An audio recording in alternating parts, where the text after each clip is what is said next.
നമ്മുടെ ജീവിതത്തിൽ വിജയം നേടണമെങ്കിൽ നമ്മുടെ മനോഭാവം എങ്ങനെയായിരിക്കണം സർ? നമുക്ക് നമ്മുടെ ജീവിതത്തിൽ വിജയം നേടണമെങ്കിൽ ഏറ്റവും പ്രധാനപ്പെട്ട മനോഭാവം എന്ന് പറയുന്നത് വിജയത്തെ സ്നേഹിക്കുന്ന മനോഭാവമായിരിക്കണം. ഓക്കെ. വിജയത്തെ സ്നേഹിക്കുക എന്ന് പറഞ്ഞു കഴിഞ്ഞാൽ ഒരാൾക്കൊരു വിജയം ഉണ്ടാകുമ്പോൾ അത് കണ്ടിട്ട് നമുക്ക് സന്തോഷിക്കാൻ പറ്റണം. ഇപ്പോൾ ഒരു കാർ ഒരാൾ വാങ്ങുന്നു, അത് അദ്ദേഹത്തിന്റെ ജീവിതത്തിൽ ഒരു വിജയമാണ്. നമുക്കതുപോലെ ഒരു കാർ വാങ്ങണമെങ്കിൽ എന്ത് ചെയ്യണം? ആ കാർ കാണുമ്പോൾ ഒരു വലിയ സന്തോഷം തോന്നണം. ഒരു വീട് വെക്കുന്ന കണ്ടു കഴിഞ്ഞാൽ അതിൽ സന്തോഷം തോന്നണം.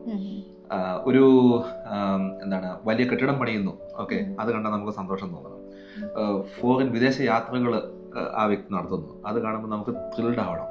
ഓക്കെ, വെരി ഗുഡ് എന്ന് നമുക്ക് ചിന്തിക്കാനും അയാളോട് അത് പറയാനും പറ്റണം, അത് ഫീൽ ചെയ്യണം നമുക്ക്. ഇതാണ് ഏറ്റവും പ്രധാനപ്പെട്ട ഒന്നാമത്തെ ക്രൈറ്റീരിയ എന്ന് പറയുന്നത്. രണ്ടാമത്തെ കാര്യം എന്ന് പറയുന്നത്, നിർബന്ധമായിട്ടും നമ്മൾ വളർന്നു വന്ന സാഹചര്യത്തിലേക്ക് ഒരുപാട് ആൾക്കാരെ നമ്മൾ കണ്ടുണ്ടാവും. അവരോടൊക്കെ ഒരു നന്ദി ഉണ്ടാവണം.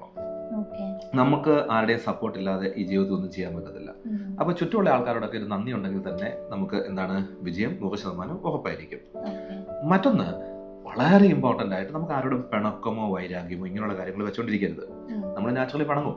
പിണങ്ങി കഴിഞ്ഞാലും അത് 1-2 ദിവസം കൊണ്ട് നമുക്കത് പറഞ്ഞു തീർക്കാൻ പറ്റണം. കാരണം പെർമനന്റ് ആയിട്ടുള്ള വൈരാഗ്യം പിണക്കമൊക്കെ നമ്മളെ തന്നെ ഇല്ലാതാക്കും. ഇത് വലിയൊരു പ്രശ്നമാണ്. മറ്റൊന്ന്, നമ്മളെ തന്നെ സ്നേഹിക്കുന്ന ഒരു മനോഭാവം നമുക്കുണ്ടാവണം. ഓക്കെ, ഞാൻ മിടുക്കനാണ്, എനിക്ക് കഴിവുണ്ട്, എനിക്ക് കാര്യങ്ങൾ ചെയ്യാൻ പ്രാപ്തിയുണ്ട് എന്നുള്ളൊരു വിശ്വാസവും ഒരു മോട്ടിവേഷൻ നമുക്ക് തന്നെ ഉണ്ടാവേണ്ട ഒരു മോട്ടിവേഷനാണ്. മറ്റൊരു പ്രധാനപ്പെട്ട കാര്യം എന്ന് പറയുന്നത്, നമ്മുടെ കൂടെയുള്ള ആൾക്കാരെയൊക്കെ സ്നേഹിച്ച് കൂടെ നിർത്തുവാനുള്ള ഒരു കഴിവാണ്. അത് ചിലർക്ക് എല്ലാ കഴിവുകളും ഉണ്ടാവണമെന്ന് നിർബന്ധമൊന്നുമില്ല. അപ്പോൾ കഴിവുള്ളവരായിക്കോട്ടെ ഇല്ലാത്തവരായിക്കോട്ടെ ആരാണെങ്കിലും അവരെ കൂടെ നിർത്തുക. ചിലപ്പം ചിലരെ നമുക്ക് കൂടെ നിർത്താൻ പറ്റത്തില്ല. അങ്ങനെയുള്ള ആൾക്കാരെ പറഞ്ഞു വിടുകയോ അല്ലെങ്കിൽ അവർ പോവുകയോ ചെയ്തോട്ടെ. പക്ഷെ എന്ത് ചെയ്യുക, കൂടെ നിർത്താൻ പറ്റുന്ന അത്ര ആൾക്കാരെ കൂടെ നിർത്തി ഒരു ടീമായിട്ട് വർക്ക് ചെയ്യാനുള്ള ഒരു കപ്പാസിറ്റി നമുക്കുണ്ടെങ്കിൽ അതും വിജയത്തിന് അടിസ്ഥാനമാണ്. പിന്നെ നമുക്ക് വേണ്ടി ഒരു പ്രധാനപ്പെട്ട കാര്യം എന്ന് പറയുന്നത്, നമ്മളെ നയിക്കാൻ പറ്റുന്ന അല്ലെങ്കിൽ നമുക്ക് വിജയത്തിലേക്ക് എത്തുവാനുള്ള വഴികൾ കാണിച്ചു തരാൻ പറ്റുന്ന ആൾക്കാരുടെ സഹായം നേടുന്ന മനോഭാവമാണ്. അതൊരു ലേണിംഗ് ആറ്റിറ്റ്യൂഡാണ്. അപ്പം നമ്മളിപ്പം ചില ക്ലാസ്സുകൾ കൂടുന്നു അല്ലെങ്കിൽ കോച്ചിങ് സെഷനുകൾ അറ്റൻഡ് ചെയ്യുന്നു എന്ന് പറഞ്ഞു കഴിഞ്ഞാൽ അതിൻ്റെ അർത്ഥം എന്ന് പറയുന്നത്, നമ്മളെ കൈപിടിച്ച് കൊണ്ടുപോകാൻ പറ്റുന്ന ആൾക്കാരെ നമ്മൾ കൂടെ കൂട്ടുന്ന പ്രക്രിയയാണ്. അവരിൽ നിന്ന് കാര്യങ്ങൾ നേടിയെടുക്കുകയാണ്.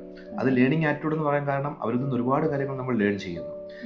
കറക്ഷൻസ് അതാത് സമയങ്ങളിൽ വരുത്തുക, അത് വളരെ പ്രധാനപ്പെട്ട ഒരു കാര്യമാണ്. കാരണം ഒരു കാര്യം തെറ്റാണെന്ന് തോന്നിക്കഴിഞ്ഞാൽ ആ തെറ്റിൽ തന്നെ നമ്മൾ കാര്യങ്ങൾ മുമ്പോട്ട് കൊണ്ടുപോയിട്ട് കാര്യമില്ല. അത് കറക്റ്റ് ചെയ്തിട്ട് മുമ്പോട്ട് കൊണ്ടുപോകണം. അപ്പോൾ അങ്ങനെയുള്ള കൺസൾട്ടേഷൻസ് കാര്യങ്ങളൊക്കെ എടുക്കുക. അപ്പോൾ ഇങ്ങനെയൊക്കെയുള്ള ആറ്റിറ്റ്യൂഡ് ഉണ്ടെങ്കിൽ ഡെഫിനറ്റ്ലി നമുക്ക് വിജയത്തിലേക്ക് എത്താൻ പറ്റും. പിന്നെ ഒരു പ്രധാനപ്പെട്ട കാര്യം, നമ്മൾ വിജയിയാവാൻ ആഗ്രഹിക്കുന്നെങ്കിൽ ഫെയിലിയർ മൈൻഡ് സെറ്റ് ഉണ്ടാവാൻ പാടില്ല. ഫെയിലിയർ മൈൻഡ് സെറ്റ് എന്ന് പറഞ്ഞു കഴിഞ്ഞാൽ എപ്പോഴും ഫെയിലിയറിനെ കുറിച്ച് സംസാരിക്കുന്ന ആൾക്കാരാണ്. അതൊഴിവാക്കിയിട്ട് വിജയിയുടെ മൈൻഡ് സെറ്റ് ക്രിയേറ്റ് ചെയ്യുക. അത് വിജയത്തെക്കുറിച്ച് ചിന്തിക്കുന്ന മൈൻഡ് സെറ്റാണ്. അത് വളരെ ഇമ്പോർട്ടൻ്റ് ആണ്. ഒരിക്കലും വിജയത്തിലേക്ക് എത്തിക്കഴിഞ്ഞാൽ അഹങ്കരിക്കാൻ പാടില്ല. കാരണം നമ്മൾ വിജയത്തിൽ എത്തിക്കഴിഞ്ഞാൽ അഹങ്കരിച്ചു കഴിഞ്ഞാൽ നമ്മൾ താഴേക്ക് പോകാനുള്ള സാധ്യത വളരെ ഹൈ ആണ്. അപ്പോൾ ഈ കാര്യങ്ങളൊക്കെ ഒന്ന് ഓർത്ത് കഴിഞ്ഞാൽ വളരെ പ്രധാനപ്പെട്ടത്.